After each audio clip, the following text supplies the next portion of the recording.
Ravi de vous accueillir dans ce nouveau rendez-vous de Turf Actu. Au sommaire, les rubriques habituelles, mais surtout une rencontre avec un jeune entraîneur qui vient de s'imposer sur ses terres. Il s'agit de Guillaume Fabre. Le saviez-vous sera consacré au bien-être équin.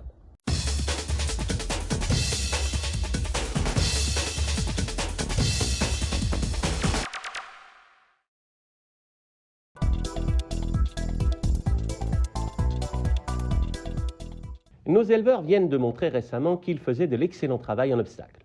À Auteuil, le 8 octobre, l'Ocas offre une listed à Frank Van Aren, dont la réussite ces derniers mois est totalement remarquable. Quelques jours plus tôt, sur la butte Mortemart, Django Derry s'impose en bon cheval.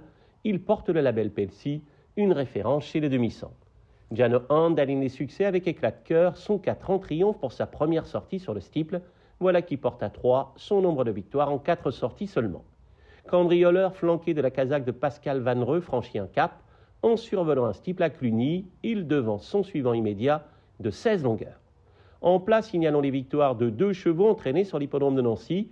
Joyful Storm pour le compte de Guillaume Fabre, il gagne avec de la marge.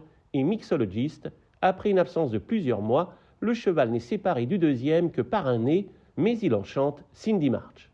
Au trot, les jours passent et se ressemblent pour le propriétaire Jean-Luc. Éric Frémiot, son petit-fils, signe un nouveau succès en amateur au sulky de Grouvigiel sur la piste de Châlons-en-Champagne.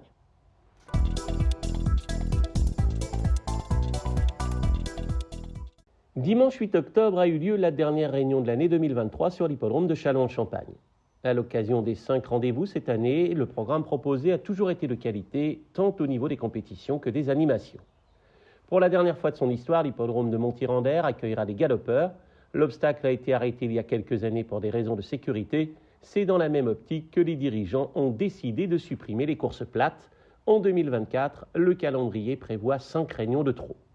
Nancy est en recherche permanente de spectacles autour des chevaux. Le public présent s'est beaucoup amusé dimanche dernier à Brabois avec les compétitions de catch qui ont rythmé l'après-midi. Les danses country ont suscité également de l'engouement côté coulisses. Mercredi 18 octobre, Reims reçoit la 12e étape du Grand National du Trot. Les animations seront gratuites. Le plateau, comme à l'accoutumée, sera de très bon niveau et l'ambiance tournée vers la chanson et la musique. Un DJ sera même présent dans les tribunes. Ouverture des portes dès 12h.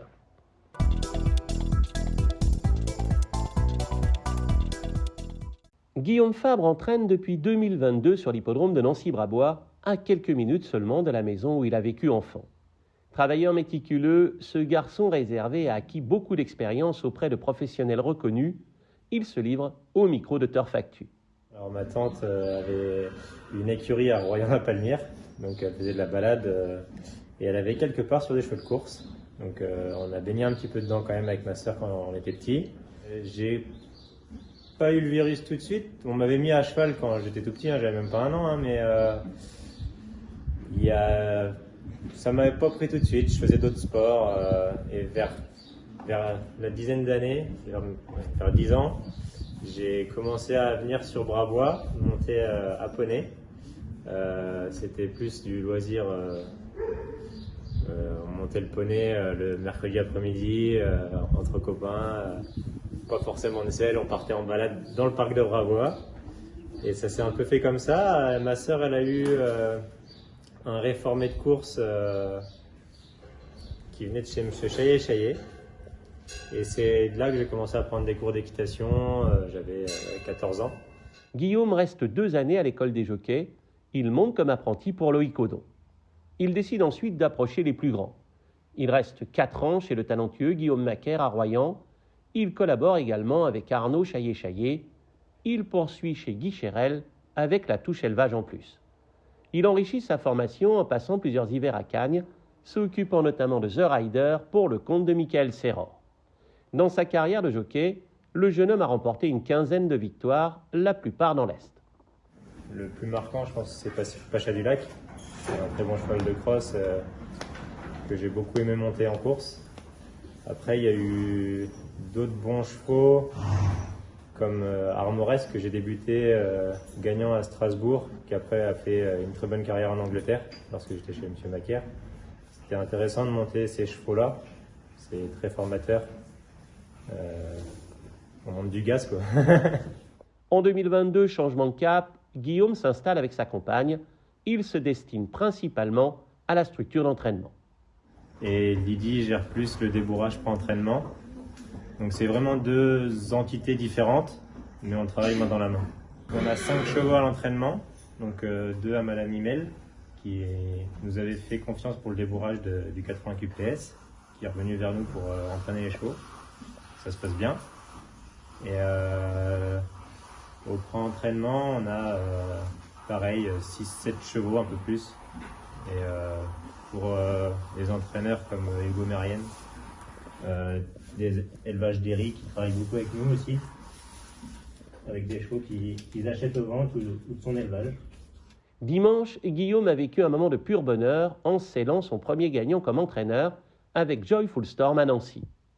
Le poulain de 4 ans prend les choses en main à environ un tour de l'arrivée. Son partenaire Kevin Braillet gère facilement la situation dans la phase finale. Guillaume exulte. Le retour aux balances se déroule dans la joie la plus totale. Des moments privilégiés qui se prolongent le lendemain et qui vont alimenter bon nombre de conversations futures. Donc voilà, ça fait plaisir de faire son premier gagnant ici. Ça fait plaisir de le faire avec Joyful parce que c'était un de nos premiers débourrages depuis qu'on s'est installé. Donc on remercie la famille Imel de nous faire confiance. Donc maintenant, les objectifs avec Joyful, ça va être de le mettre en obstacle. Donc ça fait un bon moment qu'il travaille pour ça. Il a été sauté encore à la Morlaix il y a 3 semaines. Donc ça se passe super bien, il adore ça.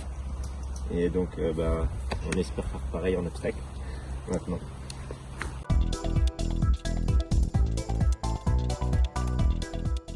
L'hippodrome de Montirandère reçoit dimanche pour la dernière fois de son histoire des galopeurs sur sa piste.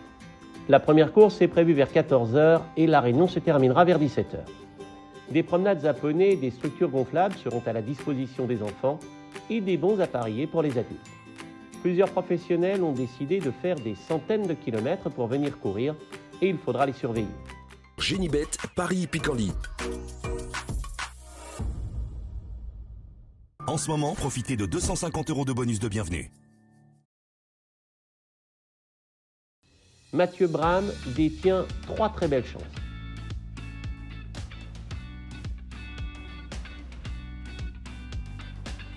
Adélaïde Boudka se déplace avec de sérieuses prétentions.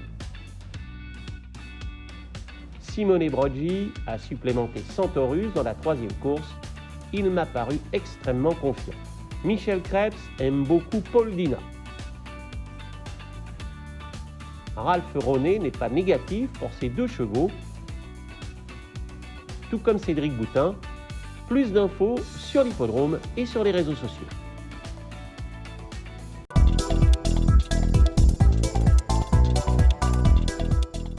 « 84% des Français se sont concernés par le bien-être animal, en atteste une étude réalisée en 2022 par l'IFOP et Whoopets. Depuis plusieurs années, la filière des courses en a fait une de ses priorités. Elle œuvre pour valoriser le bien-être des chevaux et pour améliorer et maintenir leurs bonnes conditions. Ces initiatives nombreuses s'inscrivent dans le mouvement Race and Care. Dans le cadre de sa stratégie, la Fédération nationale des courses hippiques convie les hippodromes à se mobiliser grâce à un dispositif visant à sensibiliser le grand public et mettre en lumière les initiatives positives menées au quotidien. Au cours de ces journées éducatives, organisées en 2023 dans plus de 70 hippodromes, les passionnés de chevaux et les curieux échangent avec les professionnels qui côtoient les athlètes, vétérinaires, entraîneurs, jockeys, régisseurs d'hippodromes ou de centres d'entraînement, commissaires.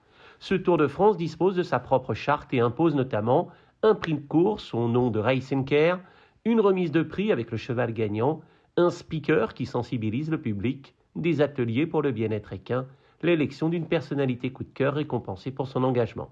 Précisons enfin que les sociétés de course et les socioprofessionnels travaillent main dans la main afin de permettre aux chevaux retraités des courses de se reconvertir, notamment à l'aide de 3 associations agréées par les sociétés mères, Au-delà des pistes, Passerelle et la Fédération française de reconversion. Merci pour votre fidélité. Si vous n'êtes pas encore abonné, c'est le moment de le faire. C'est entièrement gratuit. Il vous suffit de cliquer sur le bouton du bas et pour recevoir les notifications, de cliquer sur la cloche.